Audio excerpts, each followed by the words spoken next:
have been back on YouTube for approximately 2 months now, and I've kind of broadly shared about how life completely changed for me and everything, but I didn't really go deep into what changed, and I don't really plan to, but I did kind of want to give more context because it really relates to who I'm becoming and the things that I'm learning. I think my whole life I've been told that I was resilient, that I bounce back from things, and that I'm optimistic. But to be completely honest, I don't think that's been the case a lot of the time. I think it's been a lot of good, really good acting, not to toot my own horn. The Oxford Dictionary definition of resilience is the capacity to withstand or to recover quickly from difficulties. I'd like to think I'm pretty good at pretending I'm okay, which isn't the healthiest thing in the world. But as of late, with everything going on, I am really stepping into not letting suffering be an option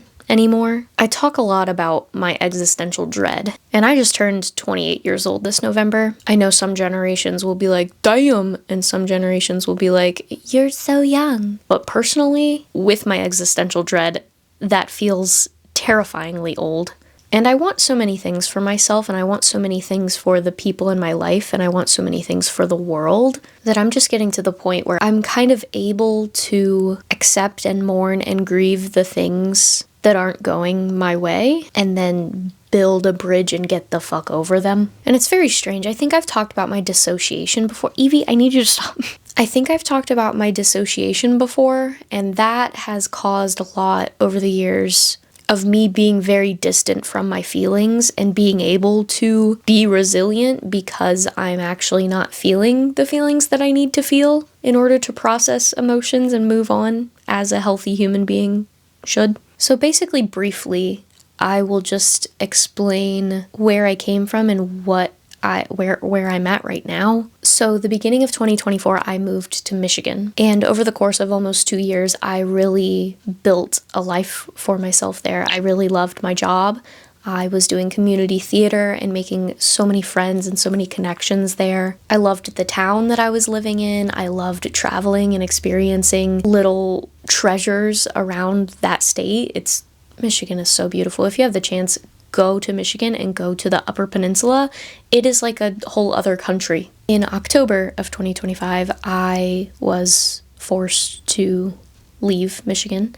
There was no option for me to stay, unfortunately. I've talked a bit before about how I don't know if I believe in fate and a predetermined life or if there is free will. But I will say I do believe in divine timing and divine guidance to some extent. And I just have a feeling that coming back to Ohio, as much as I fought it and didn't want it, it needed to happen. I'm still not exactly sure why that is, but I'm sure it'll all make sense one day. But again, it was such a dramatic, crazy change in my life. Like, I'm truly not doing it justice how much my life was literally like turned upside down, Fresh Prince of Bel-Air type shit. But again, the resilience and my growing skill of being able to take things and kind of let them happen and just figure out where to go from there, that's really something I never thought I would be capable of, to be completely honest. And that's not to say that I'm not sad. I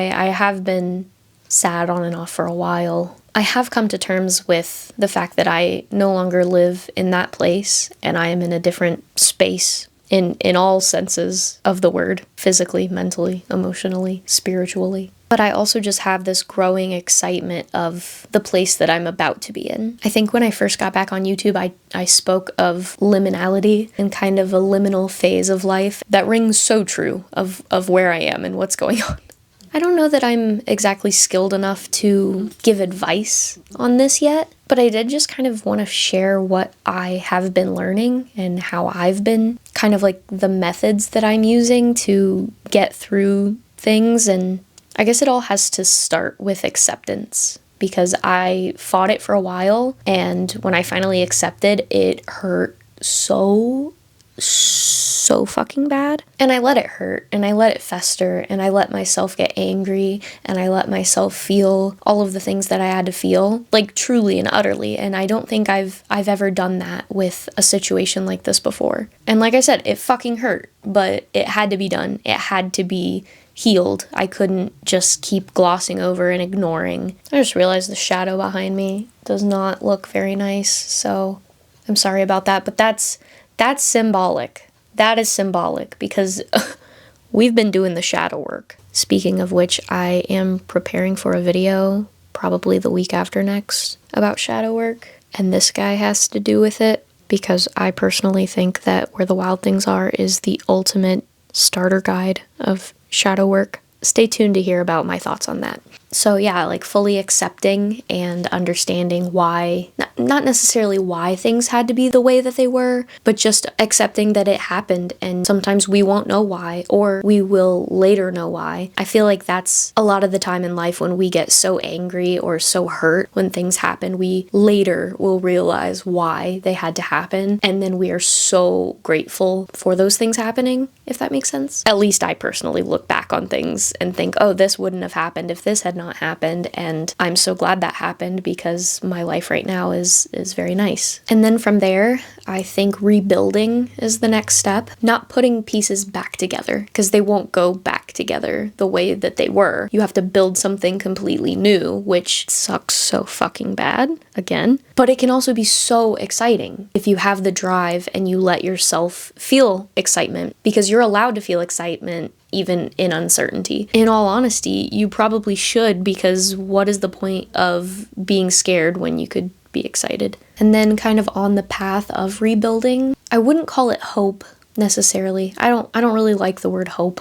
But again, I guess maybe just excitement of what could happen, and let yourself imagine and visualize what could come of the life that you're rebuilding, or the thing that you're rebuilding. I think that's the point I've reached in my situation, is I've truly healed and accepted, and I'm on the path of rebuilding. The vision is on the horizon of the stability and the routine, I guess. So now I'm kind of just sitting back and trusting that that's falling into place, and that something even more beautiful is coming my way. Because I have to, or I'll cry. And I don't think that's unhealthy. I don't think that's avoiding negativity or anything. I think that that's genuinely being, I just said I didn't like the word, but hopeful. Because I truly believe that good happened before, and all of these amazing things that I experienced and felt happened before, and they can and will happen again. A big question though is the work done? Abso-fucking-lutely not. Like I said, with shadow work, I'm working through things and accepting things about myself so that I can be better for myself and better for the people around me. I think that's a big thing that I'm very proud of maturing in, is straying away from the toxic positivity and just becoming a genuine optimistic person. Because I used to shun the idea of any bad emotions or any negative thoughts, and that truly blew up in my face because I became such a sad and resentful and wallowing person. I didn't even think to use the word wallowing, but I think subconsciously I've been listening to the Wallows a lot. Or are they just called Wallows? Wallows, not the Wallows, right? Wallows. I saw them at Lollapalooza, I should know. Anyways, I'm maturing in my positivity in the way that I can allow myself to feel bad things and even think bad things. I have OCD, of course I'm going to think bad things. But I won't let myself dwell, and I won't deny myself the pleasure of daydreaming and visualizing and thinking about how good things could be. Again though, without being unrealistic or having to have this super toxic positive mindset. Are you so for real? I'm in the middle of something. No. Do you see this? Anyways, big shout out to all my friends that I've been hanging out with and talking to. I appreciate you guys more than you know, and I'm really grateful and appreciating all the time that we're spending together and all the memories we're making, even at our old age. Exit thoughts, I guess. Be yourself. The people that you want and deserve can only find you if you're being yourself.